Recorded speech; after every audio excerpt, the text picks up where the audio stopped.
asina ku SEDEM ta organiza tur anya retent. Anto e primeira retent que nos organiza ta AUE 25 de março 2026. Loro asina MFA Norte. Anto ku e tópico de perimenopause. Nos abinku e charla aqui de perimenopause. Pa hene mulher, nos invita 50 hene mulher que por abin escuta e charla tocante que co assina ta perimenopause eta é fase prome que hene mulher é menopausa.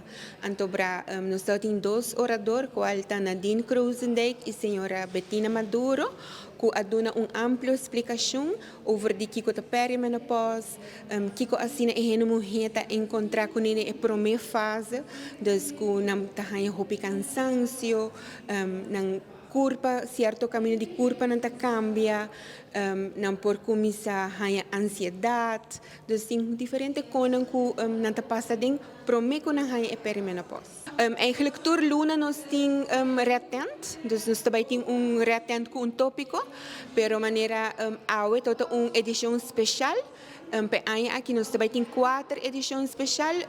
Na Mei também tem atrobe, na Agosto também tem atrobe e Outubro nós terceira edição especial em grande, qual tem oportunidade para 50 mulheres bem escutar tocante o tópico.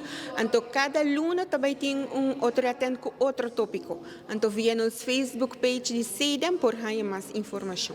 Me quero pedir danke na MFA Norte que aduna-nos a oportunidade para dar a charla aqui e me quero visitar a mulher e for que era pendente para sobre SEDEM lo vai seguir com mais charla tocante de tema de menopausa.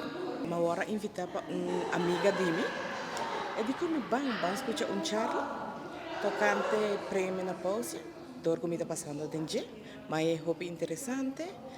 A noite ma toma tempo, e qualidade de tempo, bem escuta e charla, e escuta e persona não aduna e charla, e mas é hobby interessante, mas sim é hobby coisa a noite, ojalá tem mais charla assim aqui para nós, por sim conhecer nos corpo e compreender e cambio não com nos corpo também passa de ou está passando dentro, mas é hobby interessante e kort en kracht. ¿Qué tipo de cambio estás hallando en Boculpa ahora aquí?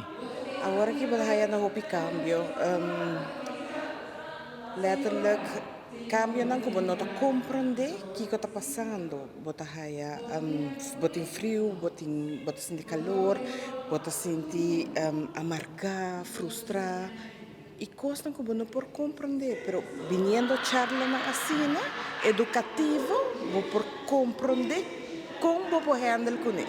Bem toma informação educativa, bem sim a conhecer como para handle com o que está passando.